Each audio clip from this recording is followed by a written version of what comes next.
চাকৰি মানে দুৰ্নীতি, চাকৰি মানে বিসংগতি। কাৰ ভুলৰ বাবে বিসংগতি হল কনিষ্টেবল পদৰ নিযুক্তিৰ শাৰীৰিক পৰীক্ষাৰ ফলাফলত। কিয় স্থগিত ৰাখিব লগা হল লিখিত পৰীক্ষা? নিবনুৱাৰ জীৱনক লৈ কোনে খেলিলে হেতালি?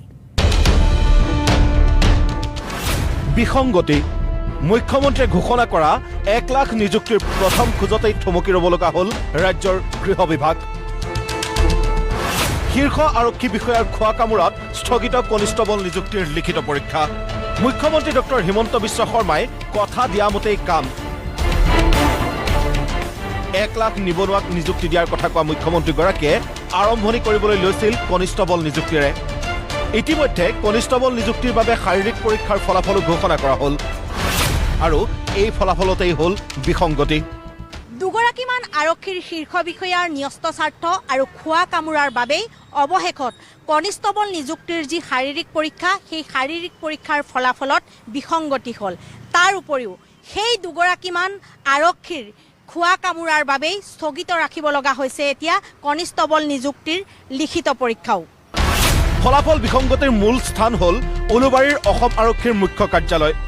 কনিষ্টেবল পৰীক্ষাৰ লিখিত পৰীক্ষাত ইমানেই বিসংগতি হ'ল যে বিভিন্ন জিলাৰ যোগ্যতা অৰ্জন কৰি বঞ্চিত হোৱা পৰীক্ষাৰ্থীৰ ক্ষোভ বন্ধ কৰিবলৈ দিছপুৰৰ এক শক্তিশালী চক্ৰও উঠি পৰি লাগিল বিভিন্ন জিলাৰ যোগ্যতা অৰ্জন কৰি বঞ্চিত হোৱা পৰীক্ষাৰ্থীৰ ওপৰত।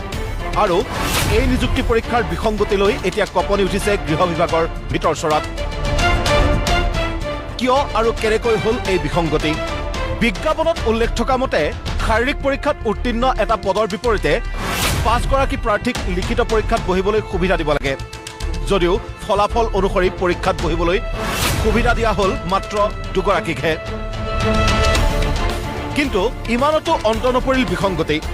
শাৰীৰিক পৰীক্ষাত যোগ্যসকলক বঞ্চিত কৰি এটা পদৰ বিপৰীতে 5 জনৰ ঠাইত 2জনকৈ লিখিত পৰীক্ষাত বহিবলৈ নিৰ্বাচন কৰাৰ লগতে ইউপি, APRO, DGCD আৰু CGHG, AISF পদৰ বাবে একেজন প্ৰাৰ্থীকে নিৰ্বাচন কৰাত পদতকৈ কমিল প্ৰাৰ্থীৰ সংখ্যা, যাৰ বাবে বিপাঙত পৰিল ৰাজ্যিক আৰক্ষী নিযুক্তি বোৰ্ড।